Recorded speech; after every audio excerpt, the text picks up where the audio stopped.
I've always been curious about the number of physicians who seem to put down their stethoscope and pick up a pencil. There's a really great tradition of this. Even in our own program, we had Joe McGinnis, and we're about to hear from Gabor Mate, and I know he's got a long list of famous physicians who have turned into writers, and frankly, I'm wondering whether he's inclined to explain this phenomenon to us. I have a conjecture, though. I mean, these people see humanity close up, often in very dire straits, and gather insights and develop a motivation somehow to write it down and to continue to help improve things. I first became aware of Gabor because of those columns in the Globe and Mail. He's also written some books, most recently one about the role of stress in the origin of disease. Kind of on a common sense level, I've always had that intuition, I think we all have, that bad vibes somehow can lead to cancer, you know. And I think that's the nature of Gabor's book. He's a very particular kind of physician as well, in that he accepts the responsibility to work with people at their most extreme. He does work in palliative care, and he's very active on the streets of Vancouver, and he's with us today. His beaver in his lap. This is Gabor Mate.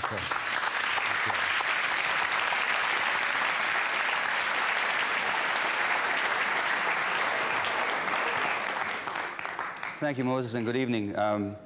The Archbishop of Canterbury was once asked about the Last Judgment, and he was asked, well, given all these prostheses and replacement surgery, artificial knees and hips and so on, when people get resurrected, he was asked, will they come back with their original parts or with their prostheses? And he said, I think I should take notice of that question. Didn't answer it. But my talk will be a bit of a counterpoint to Richard Savata's talk, because I think that one thing that's happened to medicine in the last 100 years particularly, but in Western medicine almost from the dawn of Western medicine, is that we've tended to put our faith more in a separation of mind and body rather than a unity. And all medical traditions outside of the Western culture basically take mind-body unity for granted. And it seems like the more science we develop, the less wisdom that we retain. And that's because we lost sight of our intuitions. And so that's what I'm interested in looking at, is what's behind, what's underneath the surface. And I should tell you really about my next book, which I haven't written yet. In fact, I haven't even begun to write it yet. But before I do, I'll tell you about a couple of my others, of which there's been 3 now. And the second one that came out last year, and that's the one, it's not the most recent one actually, but the one that Moses alluded to, is called When the Body Says No, The Cost of Hidden Stress. And it's based simply on my observation in my practice as family physician, and also in palliative care, where I looked after terminally ill people, that the people who developed chronic and serious illness, in fact any chronic illness of any kind, had certain characteristics that I just kept noticing over and over again. And these were a great difficulty saying no to other people's emotional demands. Hence the title of my book, When the Body Says No, because my thesis is that when you don't know how to say no, the body will say it for you, for some kind of illness, number one. Number two, they had great difficulty expressing anger, even experiencing anger, but expressing it in a healthy way. They had great difficulty doing that, and they often tend to be very sweet and very nice people. I worry about people who are very sweet, and if you read the obituary columns, they're full of people who are sweet, and they die. And they die way before their time, and it's a lot. I mean, you look at them, and I'm talking about people who die before their time. When you're 110, you're entitled to die of something, but I'm talking about people who die before their time. And finally, a rigid and obsessive attachment to a role rather than to their own rather than who they really are. A rigid and so I'll illustrate that for you. So that's When the Body Says No, in writing that book, first of all, I just started noticing these things, that I was a solitary genius, and I realized genius perhaps, but solitary no, because it turns out that all kinds of other physicians have noticed the same patterns over the decades and have written it up And this stuff is written up, studies are done on it, and they appear in the medical journals, psychological journals, and then it disappears without a trace, and it just doesn't compute in the modern medical mind. But I was not by far from not the first one to notice these things. One of the things I did was I looked at I interviewed people, individuals, with various illnesses, my own patients and many, many others, but also I looked at the biographies of famous people. So I just want to tell you about one. There's an article in the Globe and Mail today on Lou Gehrig's disease, I should say, amyotrophic lateral sclerosis, a degeneration of the nervous system, usually fatal within 5 to 10 years, not always, but usually. And I noticed that in Lou Gehrig's disease, the people that I knew with it were these very rigid, duty-bound individuals who always refused to ask for help. And I only seen a few, because it's not that common a disease, but these people all fit that pattern. So I thought, what would I do? I read Lou Gehrig's biography, having known that he died of Lou Gehrig's disease, because it was named after him in North America. Lou Gehrig set a record. He was a great baseball player, a teammate of Babe Ruth and the New York Yankees. And Gehrig set a record that stood for nearly 60 years of consecutive games played without ever missing a game. He was known as the Iron Horse. He never missed a game, not because he never got sick, not because he never got injured, but because he was too dutiful and he just couldn't say no, and he felt that it was his duty to the fans and to his employers never to miss a game. So no matter how sick he felt, at one point, his hands were x-rayed. It turns out that his fingers had been fractured 17 separate times.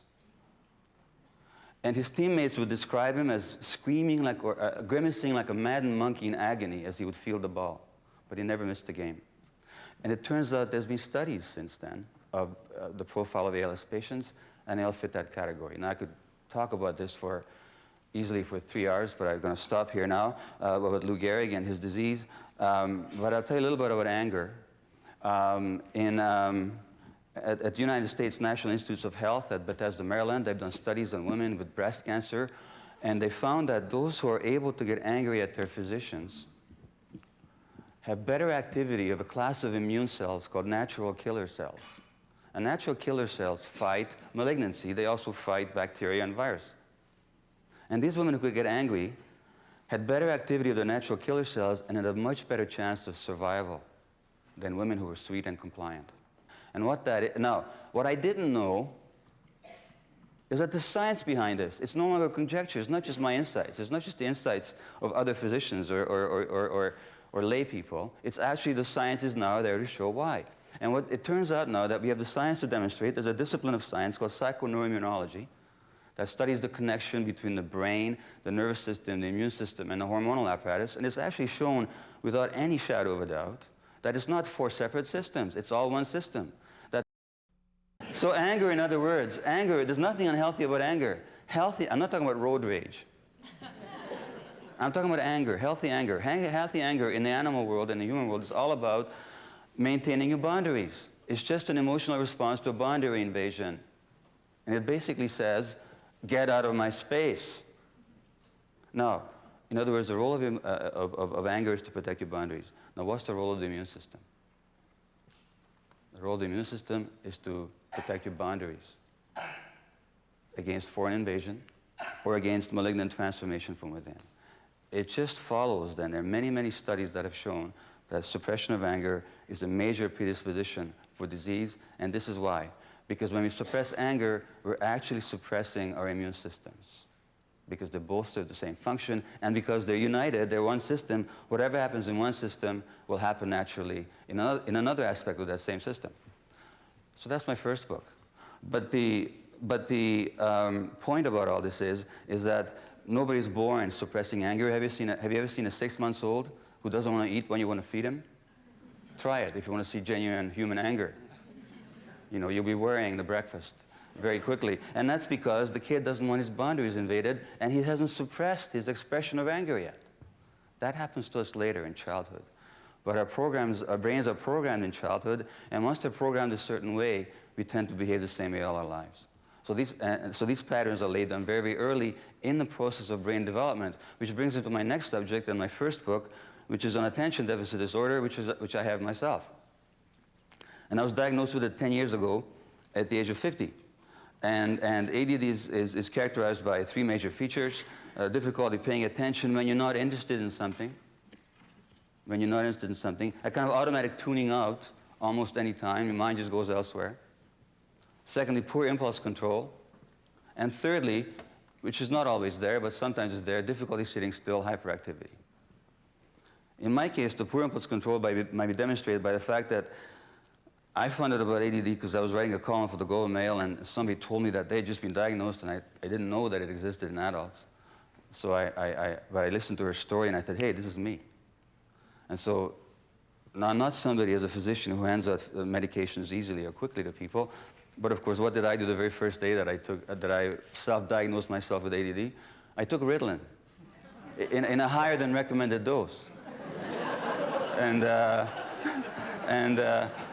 I went home, and I felt myself suffused with insight and presence and love. And my wife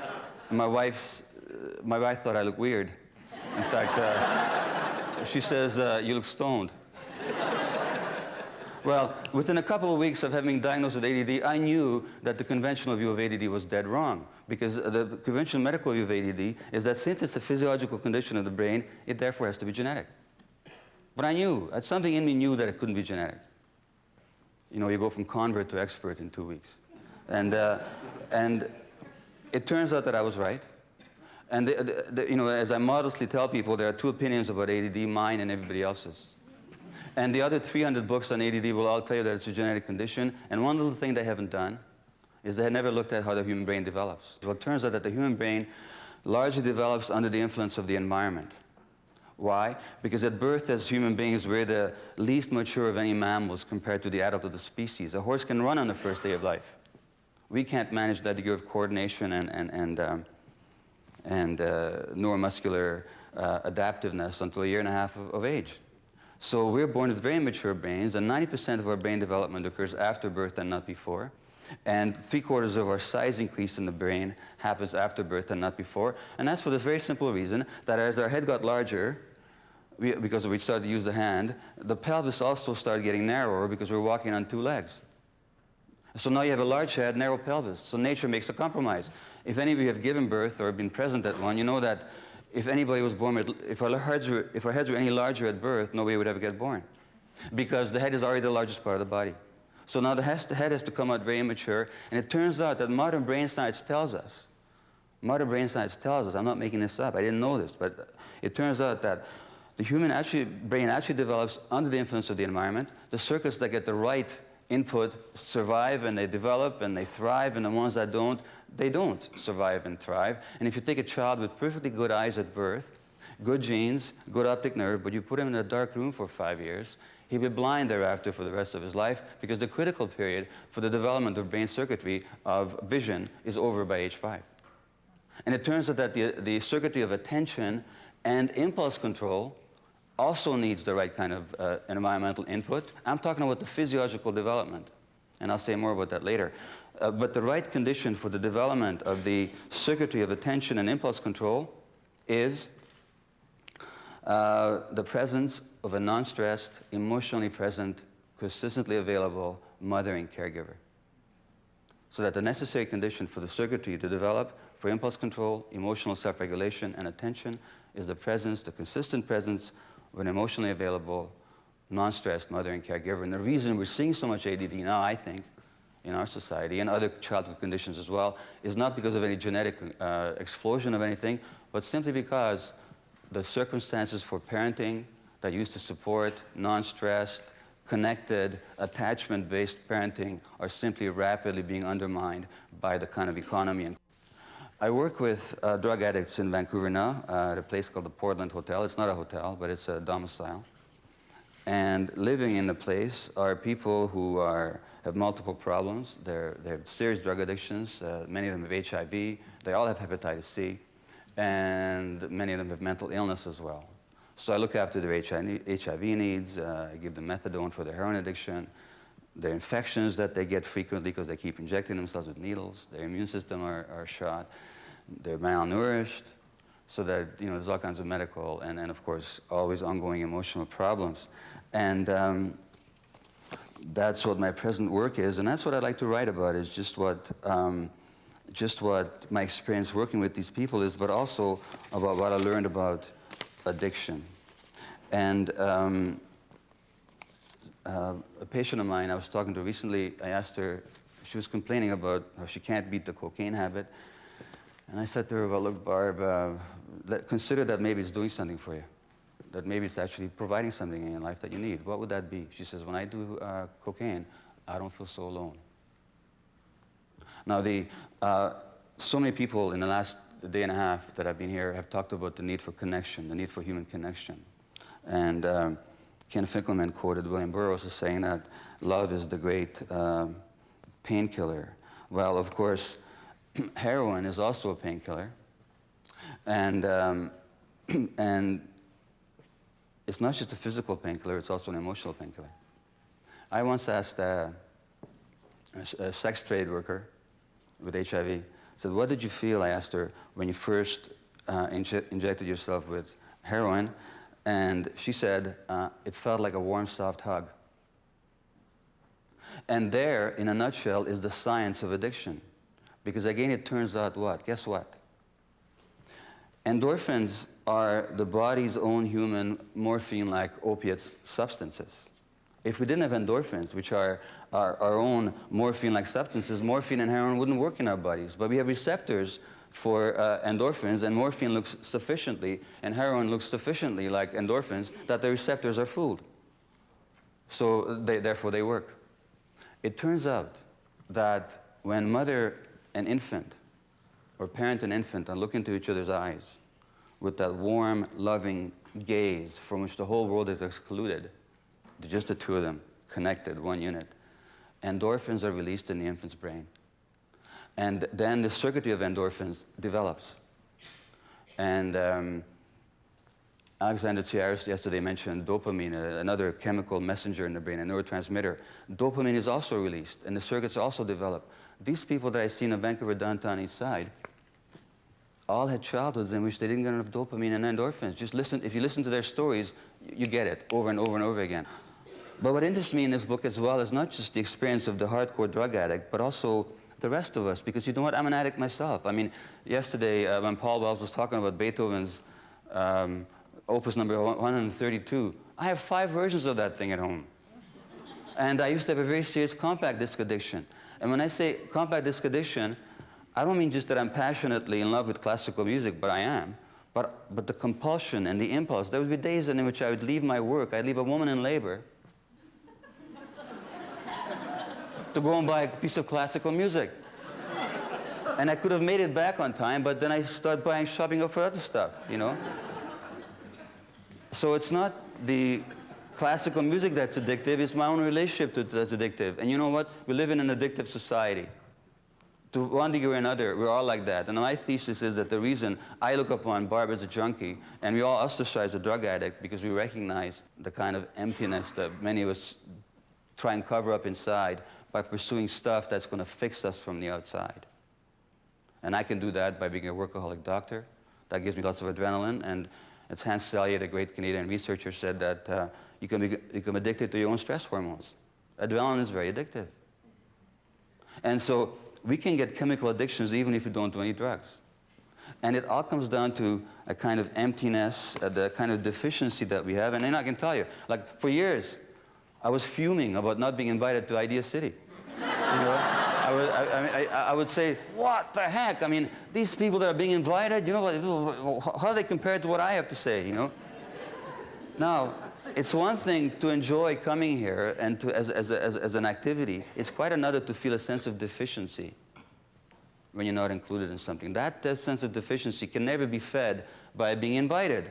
Because then I'm sitting, because the ego, which is basically a deficient machine to try and get stuff from the outside, which we're not giving to ourselves, the ego then says, some people were invited twice. You know. In other words, anything that's ego-fed and anything that comes from a sense of deficiency is addictive. And that's why we live in an addictive culture. And that, I think, why we ostracize the drug addict. And that's what creates so many problems for them in the downtown east side. And I think I'm running out of time, so I thank you very much. Oh, yeah, sorry, one more thing. Can I say one more thing? Thank you.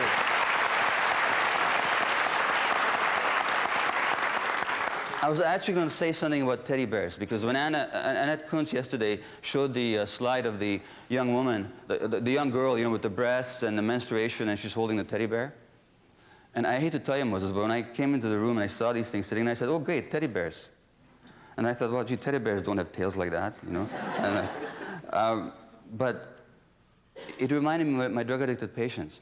When you visit them in their rooms, these women, these hard-bitten women, who provide oral sex for strangers for $5 a shot, and who have been beaten in their lives, and just every kind of degradation that they've subjected themselves to or have experienced from others. When you go to their rooms, and they're full of cockroaches, and bed bugs, and junk, and dirt, they all have teddy bears. And one woman I know has a whole collection of them. She's got about 100 of them in her room. They're all looking for love. And yeah, love is the best painkiller, but it's that lack of love and that lack of self-love then that leads all of us to seek from the outside what we can never get from the outside. So thanks again.